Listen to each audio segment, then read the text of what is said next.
Hey yo guys, so we back with another video. Please like, subscribe, turn on post notifications. Hope you enjoy the video. Let's get into it. Don't forget to subscribe. What it do, y'all? It's your boy. It's your friendly neighborhood Large Fry from Mickey D's. I need y'all to do me a favor. Go over and follow my Instagram because not all of my notifications on YouTube go out whenever I upload. Like, how y'all watch an upload every week and is not following me on Instagram to stay updated when I post? Some people be days late Post notifications to an upload because they didn't get the notification the day it was uploaded. So that's why I wanted y'all to go over and follow me on Instagram. At the time of this recording, we're about to reach 400,000 subscribers. Hope y'all enjoy the video. Kage out. He's doing big things. Y'all ever heard of a pick-me person? It's basically like a person who begs for the attention, acceptance, or approval of somebody. Now, I don't know about you, but I found out real quick how annoying this type of person can be a good minute ago. I remember this one day back in sophomore year in college. I was leaving the gym on my Hot Boy Summer type beat, you know what I'm saying? Showing off my bulging muscles that I would have had if, I just worked a little harder. I get back to my dorm room and my friend Jerry, that was in my circle, but not completely in my circle, he hits me up and is like, yo, me and some other homies finna be chilling at Facilities 2 tonight. If you ain't... Now,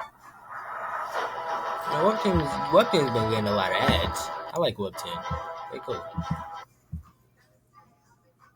Got nothing else to do, slide, fam. And of course I accept because one, he's one of the homies I actually enjoy being around, and two, every night back then you would usually find me at certain spots on campus anyway doing God knows what, living that campus life. One night you might find me in the main building, second floor with my core group, high off of life. Another night you might find me in one of my friends' dorms, high off of life, chilling, doing God knows what. Then another night, you might find me outside at events or in the game room with my core group, high off of life.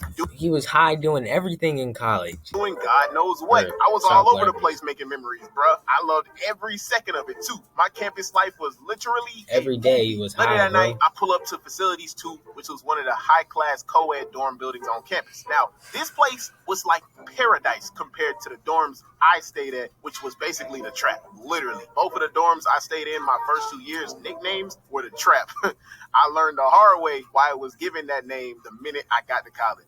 Now, usually when I'd hang out with Jerry in Facilities 2, he'd always have like 2 other friends with him that I really didn't care if they were there or not. But this time, it was different because I looked through the glass and I saw that he brought a girl with him, and not just any girl. A girl that I personally knew and had some conversations with before, but could tell off the dribble by the way she acted that she was fighting some very heavy internal demons, I might say. I mean, it wasn't nothing I couldn't handle. Like, I didn't have no problem with her yet. We're going to call her Gwen. I get inside and knew off the dribble there was a disturbance in the force. Something was very off about this picture because the way she reacted to everything was not normal, my guy. She was viciously trying to seek the attention of every guy walking through that room. And I do mean every guy walking through that room, thus becoming a pick-me girl. As soon as she see me, she Millie rock over my way and get all up in my personal space, bro. Like, I ain't get no room to breathe.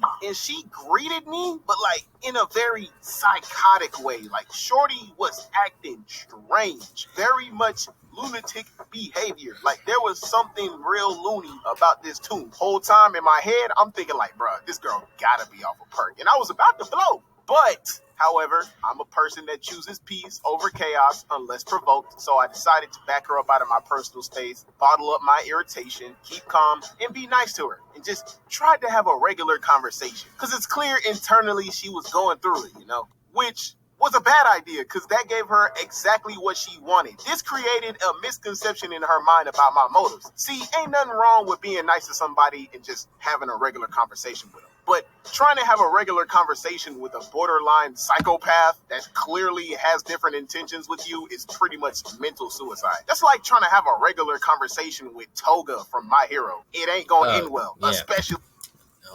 I don't care how much she like you. She probably gonna stab you and kill you.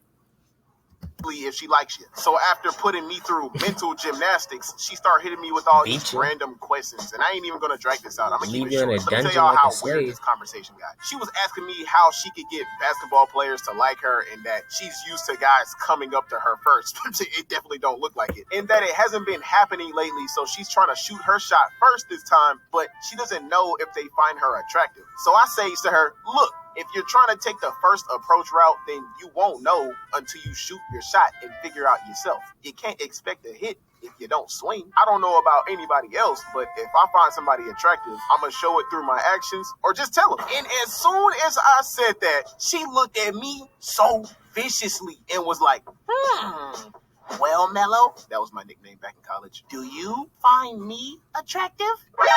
Nani? Now, I don't know about my boy Jerry, but in my eyes, Gwen was a 55 overall Hall of Fame plate cleaner with no badges. Her and Big Mom from... Yep. You gotta be honest, bro. I would have been like, to be real with you, no, I don't find you attractive at all.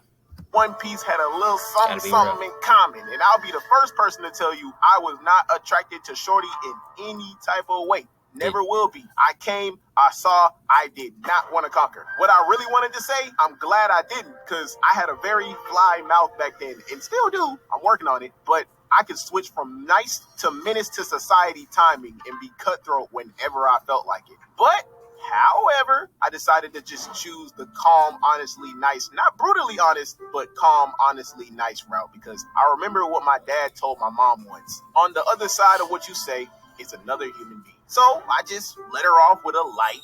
You not ugly, but I just don't find you attractive. Oh, there you go.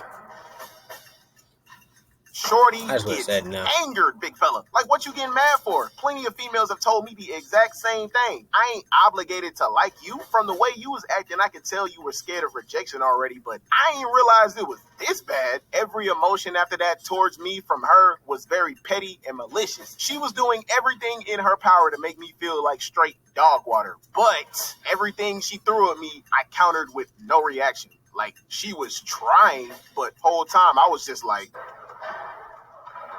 okay. So I walk off to one of the couches and tried my best to ignore her and just kick it with the homies because she was getting on my last nerve. 3 minutes later, this girl I knew that was always in the game room, we're going to rename her Drea, walks in the lobby looking stressed, but not stressed. She immediately looks in my direction, walks over to me, pulls me to the side, says to me in the most stressed but not stressed, seductive looking face, she needs to talk to me about a problem in private over by the stairway, which is the same place that leads to the dorm room she lived in. So at first I'm thinking like, a problem? Oh, rad. I might be able to fix it. Then I remembered, a problem? Oh, rad. I might... That's exactly what Quagmire would say. Then I remembered, oh, never mind. Ain't nothing finna happen. She actually does look stressed out about something. But that don't mean I can't be the reliever, you know what I'm saying? She grabs my hand and we walk over to the stairway. And as soon as we get to the door, I love Quagmire. Check it out. Gwen was going ham trying to get my attention. She would not even know. Quagmire be doing some weird things. That's all we gotta say. We'll just leave it at that. Stop running her mouth. Her energy was through the roof. Like, let me be great, woman. She done already made up in her mind what she thought was about to happen between me and Drea, and she might have been right. But I don't even know the end of this story yet either. She was messing up my possible happy ending, therapy session. I was trying to give her signals like, yo, you cock me. It got so chaotic to the point where I could just see the disgust in Drea's eyes. Like, we was looking at each other like, this girl need more than help. Off the rip, Drea was not having it. It was like, you know what, Mello? Go on ahead. It must be very important. We'll talk later. I'll see you in the game room. She gives me the hug and leaves the room. Hell nah. Someone's dying tonight. Got a hug and love, boy. What was so important that you stopped me for? Well, do you find me attractive at all? Oh, yeah, bro. I'm about to turn to Chris Brown now, let me check. Are you kidding me?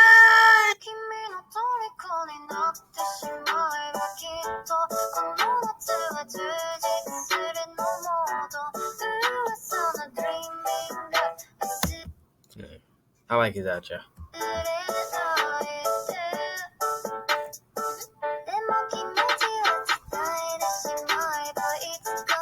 It's cool, but yeah, that hurts me just hearing that.